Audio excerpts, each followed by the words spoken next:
Hi guys, welcome back to mister ice hour. இன்னைக்கு நான் உங்களுக்காக என்ன படம் எடுத்துகிட்டு வந்திருக்கிறேன் தெரியுமா? ஒரு அனிமி பேஸ்ட் மூவி தான் எடுத்துகிட்டு வந்திருக்கிறேன். ஸோ அனிமி பேஸ்ட் மூவினா சொல்லவா வேணும், எப்படி இருக்கும், பயங்கர சூப்பராக இருக்கும் இல்லையா? அந்த மாதிரி தான் இதோடைய கதையுமே. ஸோ ஒன்லைனர் சொன்னாலே நீங்கள் கண்டிப்பாக மிரண்டு போயிருவீங்க. என்ன தெரியுமா, இந்த மாதிரி ஜப்பானில் ஒரு புது ரூலை வந்து போடுறாங்க. என்னென்னா 16 வயசு வந்ததுமே கவர்மெண்ட்டே அவங்களுக்குன்னு ஒரு பார்ட்னரை பார்த்து கல்யாணம் பண்ணி வச்சுருவாங்க. எப்படி மெர்சலாக இருக்குதா? அந்த மாதிரியான ஒரு கதை தான் இது. ஸோ இதுக்கு மேலே ஸ்பாயில் பண்ண வேணாம், டேரெக்டாக படத்தோட கதைக்குள்ள போயிடலாமா? அப்படிப்பட்ட இந்த படத்தோடைய பேர் மட்டும் சொல்லிடுறேன், லவ் அண்ட் லை. சரி வாங்க கதைக்குள்ள போயிடலாம். படத்தோடைய ஸ்டார்டிங்ல பாத்தீங்கன்னா ஜப்பானை காட்டுறாங்க. ஜப்பான்ல ஃபியூச்சர்ல கவர்மெண்ட் பாத்தீங்கன்னா ஒரு புது ரூலை வந்து இம்ப்ளிமெண்ட் பண்ணிருக்காங்க.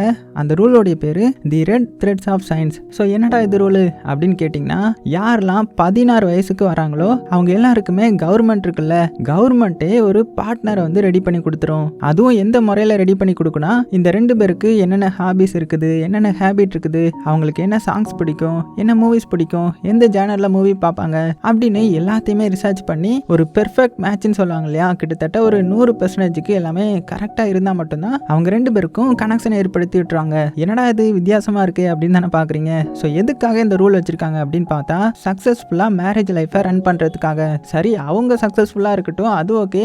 ஆனா இதனால கவர்மெண்ட்டுக்கு என்ன லாபம் அப்படின்னு பார்த்தா, இந்த லா வர்றதுக்கு முன்னாடி வரைக்குமே ஜப்பான் நாட்டில் பர்த் ரேட் வந்து ரொம்பவே கம்மியா இருந்திருக்கு போல. அதாவது நிறைய பேர் என்ன பண்ணிருக்காங்கன்னா, கல்யாணம் பண்ணிட்டு டிவோர்ஸ் பண்ணிருக்காங்க போல. இதனால நிறைய பேருக்கு குழந்தை பிறக்காம இருந்திருக்குது. சரி ஓகே, அவங்களுக்கு குழந்தை பிறக்கலன்னா கவர்மெண்ட்டுக்கு என்னடா அப்படின்னு கேட்டீங்கன்னா, இதனால கவர்மெண்ட்டுக்கு பாத்தீங்கன்னா மேன் பவர் வந்து கம்மியா இருக்காங்க போல. ஸோ அவங்களுக்கு வேலைக்கும் ஆட்கள் இல்லாம போயிருக்காங்க. அதனாலதான் தரமா யோசித்து இந்த மாதிரி ஒரு லாவை வந்து அரேஞ்ச் பண்ணிருக்காங்க. ஸோ இதை பத்தி நீங்க என்ன நினைக்கிறீங்க? சரி ஓகே, என்னதான் இந்த மாதிரி ரூல் போட்டாலும் இது சக்சஸ்ஃபுல்லா அப்படின்னு கேட்டா, கிட்டத்தட்ட 100% வந்து சக்சஸ்ஃபுல்லா இருந்திருக்கு போல.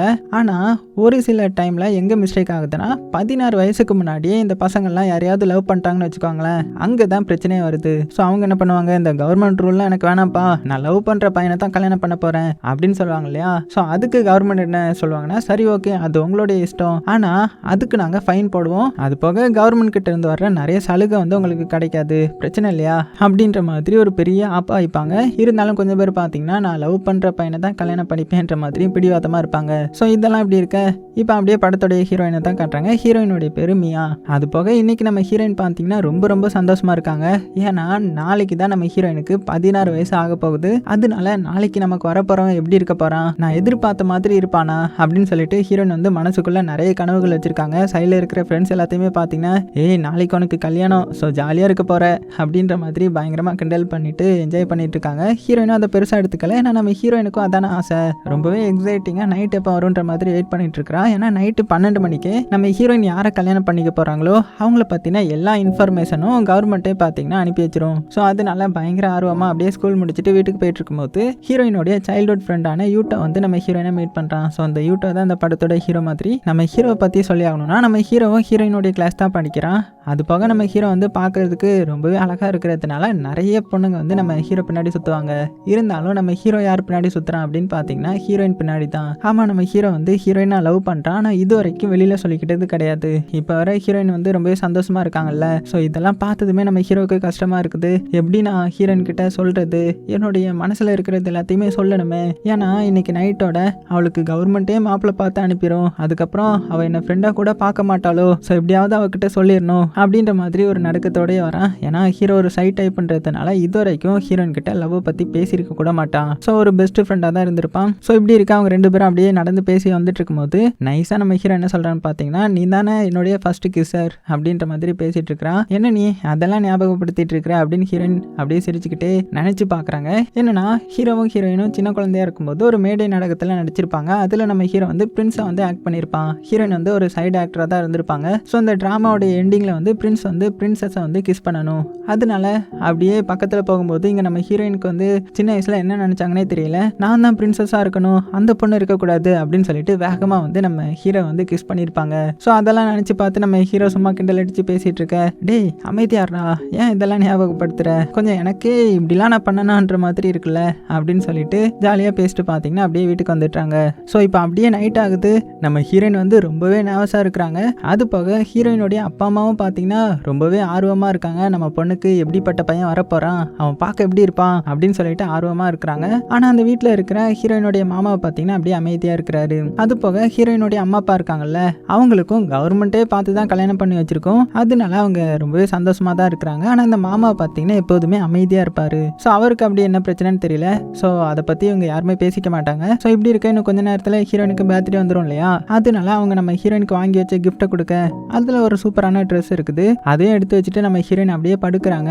இன்னும் 1 மணி நேரத்தில் நம்ம ஹீரோயினுக்கு 16 வயசு ஆகிடும். அதனால அப்படியே பயத்திலே இருக்கிறாங்க. எனக்கு வரப்போறவன் எப்படி இருப்பான் அப்படின்னு சொல்லிட்டு ஆர்வமாக வெயிட் பண்ணிட்டு இருக்கும்போது ஒரு கால் வருது. யாரோ இந்த நேரத்தில் அப்படின்னு பார்த்தா நம்ம ஹீரோ தான் கால் பண்ணியிருக்கிறான். இந்த மாதிரி நான் உங்கள் வீட்டுக்கு கீழே தான் இருக்கிறேன், வாரியா மீட் பண்ணலாம் அப்படின்னும் போது சரின்னு சொல்லிட்டு உடனே நம்ம ஹீரோயினும் பார்த்தீங்கன்னா மீட் பண்ண போகிறாங்க. அங்கே நம்ம ஹீரோயினுக்காக ஒரு கிஃப்ட் கொடுக்குறான். அதாவது ஒரு பென் கோயின் ஷோபீஸ் மாதிரி. ஸோ அதை பார்த்ததுமே நம்ம ஹீரோயினுக்கு ரொம்பவே சந்தோஷம். இது எனக்கு ரொம்பவே பிடிச்சது அப்படின்னு சொல்லிட்டு அதை சந்தோஷமாக வாங்கிக்கிறாங்க. அதாவது நம்ம ஹீரோயினுக்கு என்னெல்லாம் பிடிக்கும் என்னெல்லாம் பிடிக்காது, ஹீரோயின் எந்தெந்த டைமில் எப்படிலாம் ரியாக்ட் பண்ணுவாங்கன்ற மாதிரி எல்லாமே தெரியும். சொல்லப்போனால் ஹீரோயின் ஏதாவது போய் சொன்னாங்கன்னு வச்சுக்கோங்களேன், அவங்க முடியை டச் பண்ணிட்டே தான் சொல்லுவாங்க போல. ஸோ இப்படி நம்ம ஹீரோயினுக்கு என்னெல்லாம் பிடிக்கும் எப்படிலாம் இருப்பாங்கன்றது எல்லாமே நம்ம ஹீரோக்கு தெரியும். அது போக இப்போவும் நம்ம ஹீரோயினை பார்த்து நீ ரொம்பவே நர்வஸாக இருக்கல்ல அப்படின்ற மாதிரி சொல்ல, ஆமாப்பா நான் ரொம்பவே பயத்தில் இருக்கிறேன், நான் அவனை பார்த்ததுமே எப்படி ரியாக்ட் பண்ணணும், அவன்கிட்ட என்ன பேசணும் அப்படின்ட்டு எனக்கு ரொம்பவே அது பயமாக இருக்குது அப்படின்னும் போது, சரி வா எந்திரி, என்கிட்ட இப்போ நீ ஒரு ரிஹர்சல் பண்ணி காட்டணும் சரியா, நான் தான் இப்போ உன்னுடைய பார்ட்னர் மாதிரி, நீ என்னை பார்த்ததுமே என்ன சொல்லுவ அப்படின்ற மாதிரி சொல்ல, சரி இந்த ஐடியா நல்லா இருக்கு, நான் பேசி காட்டுறேன் அப்படின்னு சொல்லிட்டு, இங்கே பாருங்க உங்களை நான் ரொம்பவே பத்திரமா பார்த்துப்பேன், உங்களை கண் கலங்க விட மாட்டேன், என்ன பிரச்சனை வந்தாலுமே உங்களை டவுன் ஆக விட மாட்டேன், உங்களை எனக்கு ரொம்பவே பிடிக்குங்க அப்படின்ற மாதிரி நம்ம ஹீரோயின் வந்து ஹீரோ கிட்ட பேச, ஆனால் இது நம்ம ஹீரோவுக்கு ரொம்பவே எமோஷனலாக இருக்குது. ஏன்னா இந்த மாதிரியான வார்த்தைகளை தானே நம்ம ஹீரோ எதிர்பார்த்துருப்பான். அதனால ஹீரோயினை பார்த்து எனக்கும் உன்னை ரொம்பவே பிடிக்கும், சின்ன வயசுல இருந்து எனக்கு உன்னை ரொம்பவே பிடிக்கும், உன்னை நான் ரொம்பவே லவ் பண்ணுறேன் மியா அப்படின்னு சொல்ல, அவ்வளோதான் ஹீரோயின் அப்படியே ஸ்டன் ஆகிட்டாங்க. ஹீரோ அதோட நிப்பாட்டாம அப்படியே ஹீரோயினுக்கு கிஸ் பண்ணலான்னு வரான். ஆனால் டக்குன்னு நம்ம ஹீரோயின் வந்து ஹீரோவை தள்ளி விட்டுறாங்க. ஸோ அப்போ தான் ஹீரோவுக்கு சுயநினைவே வருது. அவனுக்கே அவன் பண்ணது கொஞ்சம் ஆக்வர்டாக ஃபீல் ஆகுது. அப்படியே அமைதியாகவே நிற்கிறான். அந்த டைமில் கரெக்டாக ஒரு பையன் அந்த இடத்துக்கு வரான். அட யாரா இது அப்படின்னு பார்த்தா அதுதான் ஹீரோயினுடைய பார்ட்னர் போல. ஸோ 12 மணி ஆனதும் நோட்டிஃபிகேஷன் அனுப்பி வச்சிருப்பாங்க இல்லையா, ஸோ அதுபடி தான் அவன் வந்து ஒரு பொக்கையோட இங்கே வந்திருக்கிறான். அவ்வளோதான் அவனை பார்த்த நம்ம ஹீரோயின் அப்படியே மிரண்டு ஸ்டன் ஆகி நிற்கிறாங்க.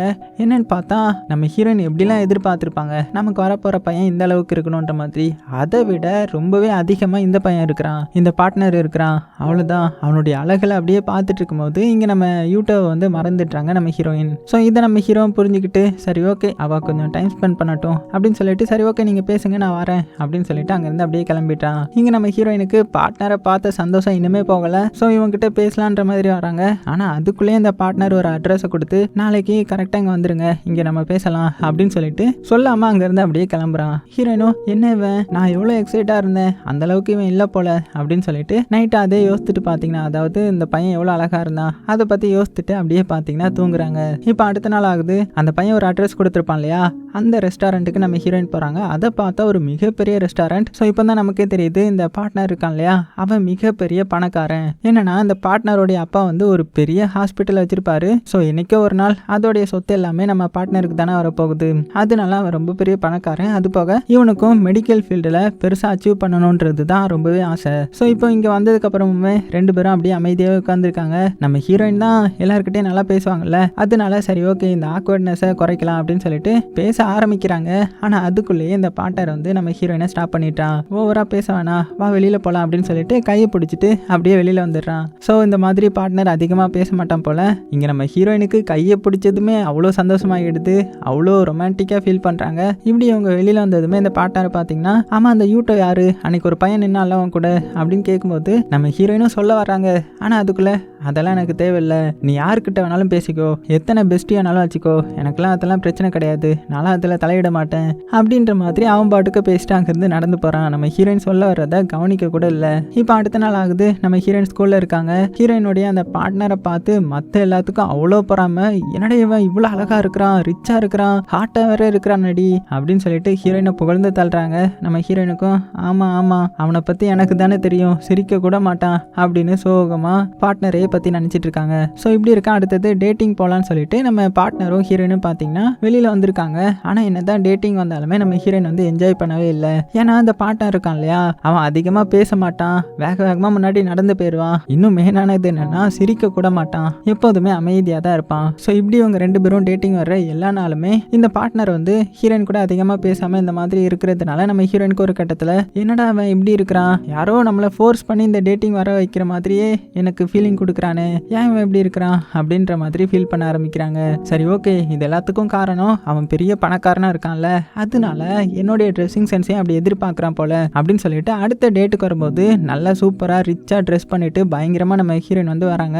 ஆனால் இந்த ட்ரெஸ் சூப்பராக இருக்குது நல்லா இருக்குன்ற மாதிரியான எந்த ஒரு பதிலுமே நம்ம பார்ட்னர் வந்து பண்ணலை. அவன் அதை கண்டுக்க கூட இல்லை. ஸோ ஹீரோயினுக்கு ஒரே அவமானமாக போயிடுச்சு. சரி ஓகே, நம்மளே அவன்கிட்ட பேச வேண்டியது தான் அப்படின்னு சொல்லிட்டு என்னென்னலாமோ பேசுகிறாங்க. ஆனால் அவன் ஒரே ஒரு வார்த்தையில் சரி அப்படின்ற மாதிரி சொல்லியே முடிச்சிட்டான். அதனால இந்த டேட்டும் மோசமாக போயிடுச்சு இல்லையா, அதனால சோகமாக வீட்டுக்கு வராங்க. அப்படி வரும்போது வழியில் நம்ம ஹீரோவை மீட் பண்ணுறாங்க. ஸோ இப்போ இவங்க 2 பேரும் நார்மல் ஆகிட்டாங்க. அப்போ நம்ம ஹீரோயினை பார்த்து என்னாச்சு எல்லாம் ஓகே தானே நல்லா போயிட்டு இருக்குதா அப்படின்னு கேட்கும்போது என்ன சொல்கிறது, அவன் என்கிட்ட ஒழுங்காக பேசக்கூட மாட்டான், அவனை பற்றி எதுவுமே தெரிய மாட்டேங்குது எனக்கு அப்படின்னும் போது அப்படியா, அப்படின்னா நான் உனக்கு ஒரு ஐடியா கொடுக்கட்டுமா, நீ டேரெக்டாக அவங்க அம்மா அப்பா கிட்ட போய் பேசுகிறேன், அப்போ தான் உனக்கு அந்த பார்ட்னருக்கு என்னெல்லாம் பிடிக்குன்ற மாதிரி தெரியும், அப்படி தெரிஞ்சுக்கிட்டா தான் நீ ஈஸியாக அவனை கரெக்ட் பண்ணிடலாமே அப்படின்னு சொல்ல சூப்பரான ஐடியா கொடுத்தடா அப்படின்னு சொல்லிட்டு அடுத்த நாளே பார்த்தீங்கன்னா ஹீரோயின் வந்து அந்த பார்ட்னருடைய அப்பா அம்மாவை மீட் பண்ண போறா. இங்கே இந்த பார்ட்னருடைய அம்மாவை பார்த்தீங்கன்னா ரொம்பவே கைண்டாக பாசமாக இருக்காங்க.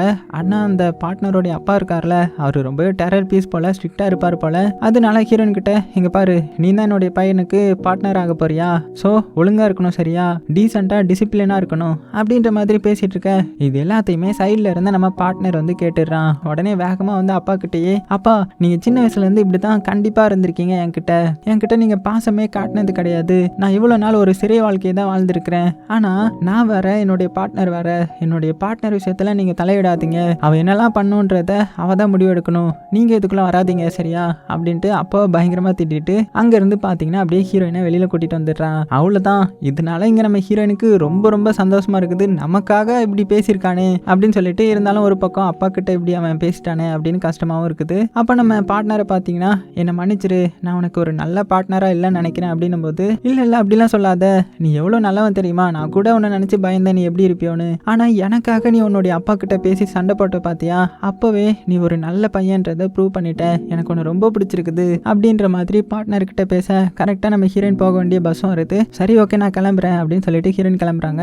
ஆனால் இந்த பார்ட்னர் வந்து ஹீரோயினை ஸ்டாப் பண்ணி அப்படியே கிஸ் பண்ண ஆரம்பிச்சிட்றான். ஸோ 2 பேரும் சந்தோஷமாக கிஸ் பண்ணிட்டு இருக்காங்க. பஸ் அங்கேருந்து போயிடுது. கட் பண்ண அடுத்த நாள் ஆகுது. நம்ம ஹீரோயின் ரொம்பவே சந்தோஷமா இருக்கிறாங்க. அதனால நேராக ஹீரோவை மீட் பண்ணி நீ பண்ணதுக்கு ரொம்பவே தேங்க்ஸ்ரா, நான் அப்பா அம்மா கிட்ட பேசும்போது இதெல்லாம் நடந்துச்சு, எனக்கு ரொம்பவே சந்தோஷமா இருக்கு அப்படின்னு சொல்ல அவ்வளோதான் ஹீரோ சோகமாகிட்டான். நான் போட்டு கொடுத்த பிளான் வேற எதுக்கோ, ஆனால் வேற மாதிரி ஒர்க் ஆயிடுச்சு அப்படின்னு சொல்லி சோகமாகறேன். இருந்தாலும் சரி ஓகே என்னமோ சந்தோஷமா இருந்துட்டு போகட்டும் அப்படின்னு சொல்லிட்டு வேற நிறைய பேச ஆரம்பிக்கிறாங்க.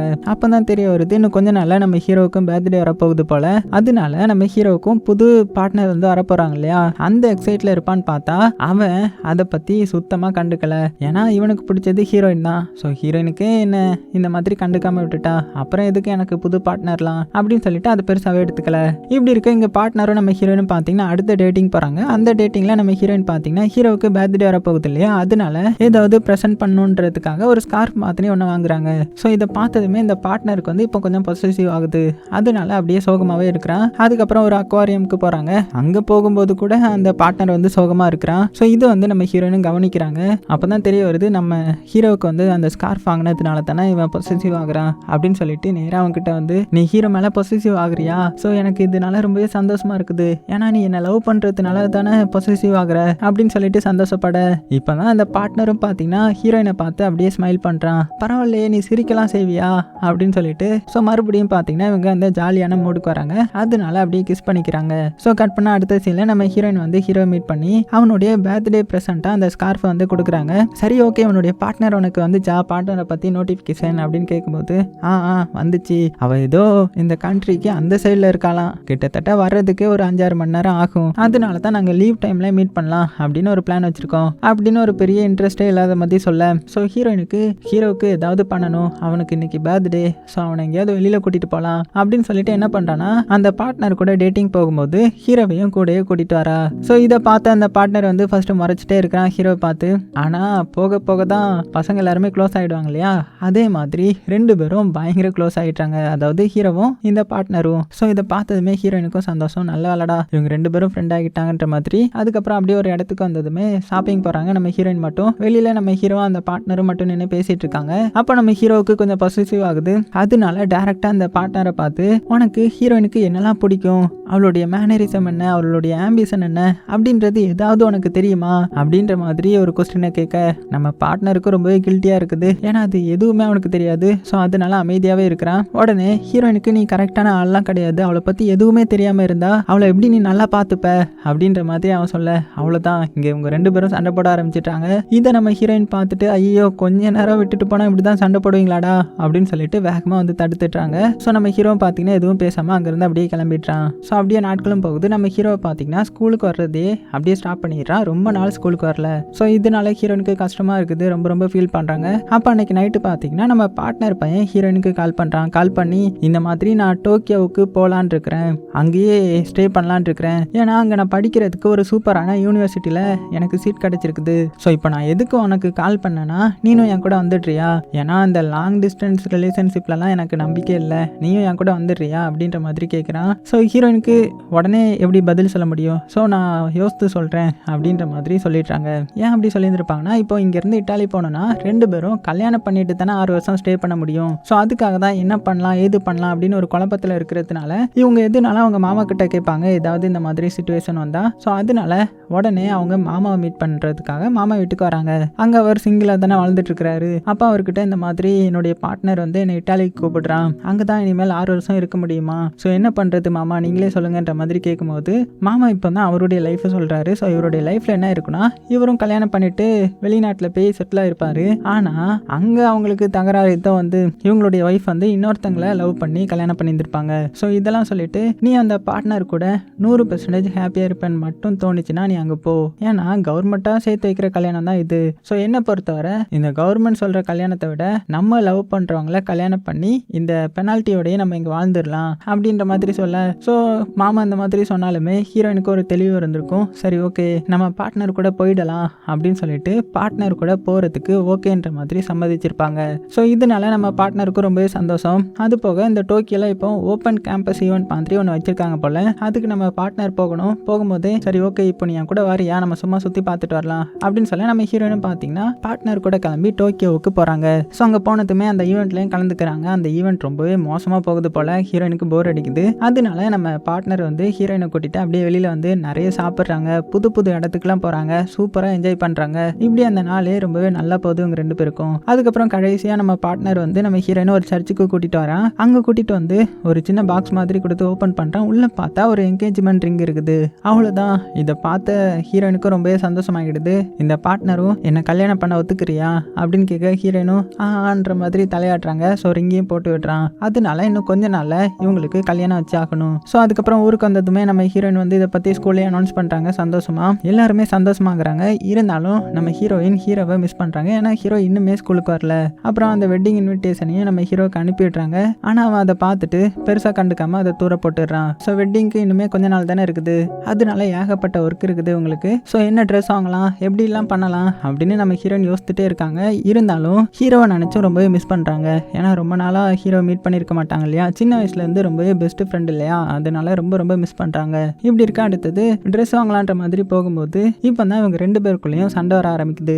எப்படி சண்டை வருதுன்னா, நம்ம ஹீரோயின் வந்து என்ன கேட்குறாங்கன்னா, இந்த மாதிரி உங்கள் அப்பா கூடயும் நம்ம போய் சொல்லலாமே பேசலாமே அப்படின்னும் போது இல்லை அப்பா கிட்டலாம் நீ பேசக்கூடாது, எதுவும் சொல்லக்கூடாது அப்படின்ற மாதிரி இந்த பார்ட்னர் வந்து ஸ்ட்ரிக்டாக இருக்கிறான். எப்போல்லாம் நம்ம ஹீரோயின் இந்த டாபிக் எடுக்கிறாங்களோ அப்போல்லாம் அவன் நம்ம ஹீரோயினை திட்டி விட்டுருவான். ஸோ இதனால நம்ம ஹீரோயின் என்ன கேட்குறாங்கன்னா, இங்கே பாருங்க உங்களுக்கும் உங்கள் அப்பாவுக்கும் சண்டை இருக்கட்டும், ஆனால் நான் தானே இனிமேல் உங்கள் கூட சேர்ந்து வாழ போகிறேன். ஸோ நானும் எப்படி உங்கள் அப்பா கூட சண்டையில் இருக்க முடியும், ஸோ கொஞ்சம் புரிஞ்சுக்கோங்க அப்படின்னு சொன்னா. ஆனால் அப்பவும் பார்த்தீங்கன்னா இவன் எதுவுமே கேட்க மாட்டான். இதனால நம்ம ஹீரோயின் என்ன பண்ணுறாங்கன்னா, சரி ஓகே உங்கள் அப்பா அந்த ஹாஸ்பிட்டல் தானே வச்சிருக்கிறாரு, நானே போய் பேசிக்கிறேன் அப்படின்னு நினச்சிக்கிட்டு பார்ட்னர்கிட்ட எதுவுமே சொல்லாமல் அவனுடைய அப்பாவை மீட் பண்ணுறதுக்காக அந்த ஹாஸ்பிட்டல் வரா. ஸோ உள்ளே வந்து மீட் பண்ண அவரும் பார்த்தீங்கன்னா இப்போ ரொம்பவே மாறிட்டார் போல, ரொம்பவே பொறுமையாக கைண்டா சாரிம்மா என்னை மன்னிச்சிரு, அன்னைக்கு ரொம்பவே ஹார்ஸாக பேசியிருந்தா அப்படின்னு சொல்ல ஹீரோனுக்கும் ரொம்பவே சந்தோஷம். பரவாயில்ல இவரும் சேஞ்ச் ஆகிட்டாருன்னு சொல்லிட்டு இந்த மாதிரி எனக்கும் உங்கள் பையனுக்கும் கல்யாணம் ஆக போகுது சொன்னானா உங்ககிட்ட அப்படின்ற மாதிரி கேட்கும்போது எனக்கு தெரியுமா சந்தோஷம் அப்படின்ற மாதிரி அவரும் நல்ல விதமாக தான் பேசுகிறாரு. அதுக்கப்புறம் அப்படியே பேசிட்டு அங்கேருந்து நம்ம ஹீரோயின் கிளம்புறாங்க. அப்படி கிளம்பும்போது இந்த ஹாஸ்பிட்டலுக்கு பார்ட்னர் ஆகிறதையும் நோட் பண்ணுறாங்க. இவன் எதுக்கு இங்கே வரான், சண்டை தானே போட்டிருக்கான் அப்பா கூட அப்படின்னு சொல்லிட்டு அப்படியே பின்னாடியே ஃபாலோ பண்ணி வராங்க. இந்த பார்ட்னரும் அப்பா ரூமுக்கு போகிறான். ரூமில் வந்து அப்பா என்னை மன்னிச்சிருங்க, இப்போ எனக்கு உங்களுடைய பெரிய உதவி தேவைப்படுது. என்னன்னா என்னுடைய ஃப்ரெண்ட் ஒருத்தனுக்கு பிரெயின் டியூமர் இருக்குது, அது லாஸ்ட் ஸ்டேஜுக்கு வர்றதுக்குள்ளேயே ஒரு பெரிய சர்ஜரி பண்ணணும், அதுக்கு இட்டாலியில் இருக்கிற ஒரு பெரிய ஹாஸ்பிட்டலில் தான் பண்ண முடியும், நீங்கள் மனசு வச்சா நீங்கள் ரெக்கமெண்ட் பண்ணால் அங்கே ஃபீஸ் இல்லாமல் பண்ணிடலாம்ப்பா அப்படின்னு சொல்ல இப்போ தான் அந்த அப்பா மாறிட்டார் இல்லையா, அதனால உடனே லெட்டரில் எழுதி சைன் போட்டு கொடுக்குறாரு. கொடுத்துட்டு ஆமாம் அந்த ஃப்ரெண்டு யாரு அப்படின்னு கேட்கும்போது இப்போ தான் இவன் சொல்கிறான், அது அந்த யூட்டோன்ற மாதிரி, அதான் நம்ம ஹீரோ தான், அவ்வளோதான். இதை கேட்டதுமே ஹீரோயின் அப்படியே மறந்து போறாங்க. என்னது ஹீரோவுக்கு பிரெயின் டியூமரா அப்படின்னு சொல்லிட்டு அவங்க ஹார்ட்டே நின்று போயிடுது. அதே டைம்ல இந்த சைடு இந்த பார்ட்னர் பார்த்தீங்கன்னா நம்ம ஹீரோ மீட் பண்ணி இந்த உனக்கான ரெக்கமெண்ட் லெட்டர், ஸோ நீ உடனே போய் ஆப்ரேஷன் பண்ணிக்கோ, இதுக்கப்புறம் உனக்கு எந்த ஒரு பிரச்சனையும் வராது, நீ ஆப்ரேஷன் பண்ணா உயிர் தப்பிச்சிருவேன், ஒன்று சொல்றேன் கேட்டுக்கோ, கடைசி வரைக்கும் என்னைக்குமே எதுக்காகவும் உன்னுடைய நம்பிக்கையை கைவிடாத அப்படின்னு சொல்லிட்டு நல்ல விதமா பேசிட்டு அங்கிருந்து போறான். இப்படி இருக்க இந்த சைடு நம்ம ஹீரோயினை பார்த்தீங்கன்னா சோகமா உட்காந்துருக்காங்க. இன்னுமே அவங்களால அந்த ஹீரோடைய விஷயத்த நினைச்சு வெளியில வர முடியல. ஹீரோக்கு இப்படி ஒரு நோய் இருக்குதா, அவன் என்கிட்ட எதுவுமே சொல்லலையே, மறைச்சிட்டானே அப்படின்னு சொல்லிட்டு கஷ்டப்படுறாங்க. அதுக்கப்புறம் அப்படியே ஸ்கூலுக்கு நம்ம ஹீரோவும் வரா. ஸ்கூல்ல வச்சு மீட் பண்ணாலுமே சரி ஓகே ஹீரோ நமக்கு தெரியக்கூடாதுன்னு தானே நினைச்சிருக்கான், நம்மளும் தெரியாத மாதிரி நடந்துப்போம் அப்படின்னு சொல்லிட்டு நம்ம ஹீரோயின் வந்து எவ்வளவோ சமாளிக்க ட்ரை பண்றாங்க. இருந்தாலும் இப்பதான் இவங்களுக்கு தெரிய வருது இவங்க ஹீரோவை ரொம்ப ரொம்ப மிஸ் பண்றாங்கன்றதும் ஹீரோவை இவங்க உண்மைக்குமே லவ் பண்ணிட்டு இருக்காங்கன்றதும் தெரிய வருது. ஸோ ரொம்ப ரொம்ப ஃபீல் பண்ணி அழ ஆரம்பிக்கிறாங்க. ஆனா அதே டைம்ல இவங்களுடைய அந்த வெட்டிங் டேவும் வருது. ஸோ சர்ச்சில் பார்த்தீங்கன்னா எல்லாருமே வந்துட்டாங்க, மாப்பிள்ளை பொண்ணை தவிர. ஸோ பொண்ணு எங்க இருக்கா, அதான் நம்ம ஹீரோயின் எங்க இருக்கான்னு பார்த்தா வெளியில சோகமா நின்றுட்டு இருக்காங்க. இந்த பார்ட்னர் பையனை பார்த்தீங்கன்னா எதுவுமே ரெடி ஆகாம அங்க வரான். அங்க வந்ததுமே ஹீரோயினை பார்த்து இந்த ட்ரெஸ்ல நீ எவ்வளவு அழகா இருக்க தெரியுமா, ஆமா இவ்வளவு அழகா இருக்கியே ஆனா ஏன் சோகமா இருக்க அப்படின்ற மாதிரி கேட்கும்போது நம்ம ஹீரோயின் வந்து இல்ல இல்ல அப்படிலாம் இல்ல, நான் சந்தோஷமா தான் இருக்கேன் அப்படின்னு சோகமா சொல்ல, இங்க பாரு எனக்கு தெரியாதா, சரி ஓகே நான் உன்கிட்ட ஒன்னு கேட்கணும்னு நினைச்சேன், நீ வந்து ஹீரோவை லவ் பண்றியா அப்படின்னு கேட்டதும் இல்ல இல்ல நான் பண்ணலையே அப்படிலாம் அப்படின்னு நம்ம ஹீரோயின் சொல்லிட்டு அப்படியே முடிய தோட்டுறாங்க. அப்படின்னா என்ன அர்த்தம், ஹீரோயின் போய் சொல்றாங்கன்னு அர்த்தம் இல்ல. ஸோ இதை பார்த்து இந்த பார்ட்னரும் புரிஞ்சுக்கிறான். அதனால ஹீரோயினை பார்த்து இங்க பாரு நீ லைஃப் லாங் லவ் இல்லாம வாழ்றதுக்கு நீ யார் மேல அதிக லவ் வச்சிருக்கியோ அவங்களுக்காக நீ என்ன வேணாலும் பண்ணிக்கலாம், ஸோ இங்க இருந்து கிளம்பு, நீ லவ் பண்றவனை போய் பார்க்க போ, இங்க உள்ள இருக்கிறவங்கள நான் சமாளிச்சுக்கிறேன் அப்படின்னு சொல்லிட்டு நம்ம ஹீரோயினை போக சொல்றான். அவ்வளவுதான், ஹீரோயினுக்கு அப்படியே ரொம்ப எமோஷனல் ஆக்கிட்டாங்க. இவ்வளவு புரிஞ்சுக்கிட்டதுக்கு அந்த பார்ட்னர் பையனுக்கு ரொம்பவே தேங்க்ஸ் சொல்லிட்டு அப்படியே தலை தெரிக்க வேகமாக ஏர்போர்ட்டுக்கு போயிட்டு இருக்காங்க. ஏன்னா நம்ம ஹீரோ வந்து ஆப்ரேஷன் பண்றதுக்காக இட்டாலிக்கு வந்து கிளம்ப போறான். ஸோ கடைசியில் ஒரு கட்டத்தில் எப்படியோ நம்ம ஹீரோவையும் ஸ்டாப் பண்ணிட்டாங்க. ஸ்டாப் பண்ணிட்டு நம்ம ஹீரோ வந்து ஹீரோயினுக்கு அவனுடைய லவ்வை வந்து வெளிப்படுத்திருப்பான் இல்லையா, அதே மாதிரி நம்ம ஹீரோயின் வந்து சொல்றாங்க, இந்த மாதிரி நான் உன்னை ரொம்ப ரொம்ப லவ் பண்றேன், நானும் நினைச்சேன் நீ இல்லாம இருந்துடலான்னு, ஆனா நீ இல்லாம இனிமேல் என்னால இருக்க முடியாது, என்னை விட்டு போயிடாத அப்படின்ற மாதிரி சொல்ல அவ்வளோதான், ஹீரோ அப்படியே ரொம்ப எமோஷனல் ஆகுறான். இருந்தாலும் என்ன நீ உளறிட்டு இருக்க, சீக்கிரமா சர்ச்சுக்கு போ, லேட் ஆயிடுச்சுல்ல அப்படின்னும் போது வேகமாக வந்து நம்ம ஹீரோயின் கிஸ் பண்ணுறாங்க. அப்படியே பார்த்தீங்கன்னா இந்த படத்தையும் முடிக்கிறாங்க. ஸோ எப்படி இருந்துச்சு? ஸோ கண்டிப்பாக எல்லாத்துக்கும் பிடிச்சிருக்கும்னு நம்புகிறேன். நீங்கள் என்ன நினைக்கிறீங்க இந்த லவ் ஸ்டோரியை பற்றி அப்படின்றதையும், நம்ம நாட்டுக்கு அதுவும் மெயினாக தமிழ்நாட்டுக்கு இந்த ரூல் வந்தால் நீங்கள் என்ன பண்ணுவீங்க, சந்தோஷப்படுவீங்களா இல்லைனா எப்படின்றத மறக்காம கீழே கமெண்ட் பண்ணுங்கள். ஸோ எந்த ஆன்சர் நல்லா இருக்கோ அதை நான் கமெண்ட்டில் பின் பண்ணுறேன். ஸோ சேஃபாக இருங்க, உங்களுக்கு பிடிச்ச எல்லாத்தையுமே ரொம்ப ரொம்ப சேஃபாக பார்த்துக்கோங்க.